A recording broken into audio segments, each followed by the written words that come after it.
Avoir les dents plus blanches que blanches, les voir scintiller dans le noir. Emprunter à Georges Clooney son sourire ultra bright le temps d'une soirée, c'est le rêve de milliers d'Alsaciens.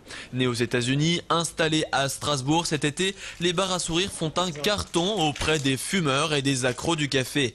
On utilise un gel de perborate de sodium et une lampe à LED pour blanchir vos dents plus ou moins intensément.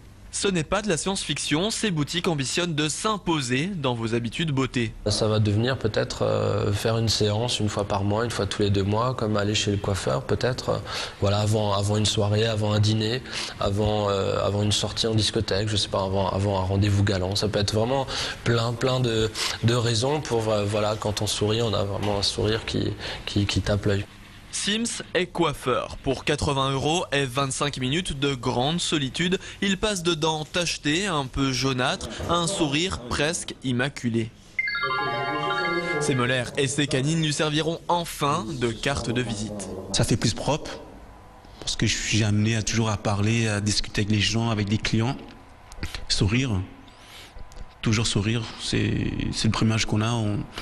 Je veux dire, si on ne sourit pas, c'est un exprime d'être pas content. On est dans une époque de l'image, de relation, prime de bord sur l'aspect physique, premièrement.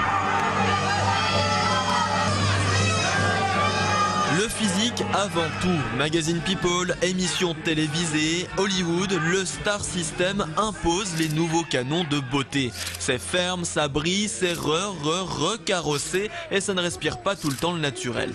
Abdominoplastie, lipo, aspiration, injection d'acide hyaluronique, augmentation mammaire, nous ne rechignons plus à passer sous le scalpel pour leur ressembler. 200 000 opérations de chirurgie esthétique en moyenne chaque année en France. En Alsace, depuis 10 ans, le nombre d'interventions aurait doublé. Le docteur Rivera exerce depuis les années 90. Pas qu'un simple chirurgien, il veut aussi se voir comme un psychologue, à la différence que lui a un scalpel à la place du stylo.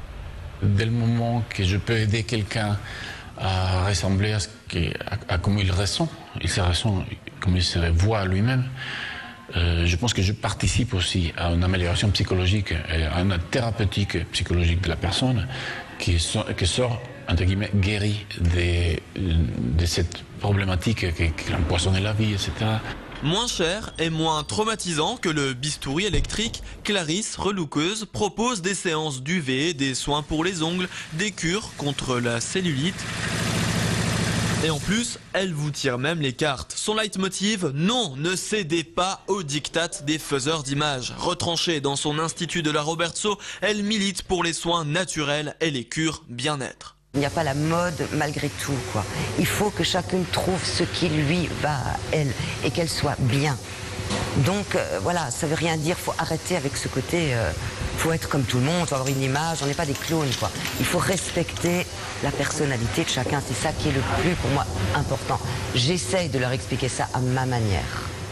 Expliquer, mais pas forcément convaincre. Aujourd'hui, tout doit aller vite. Rien n'est plus rapide qu'un coup de scalpel pour éliminer les kilos en trop. 20% des hommes et plus de 50% des femmes veulent passer par la chirurgie esthétique.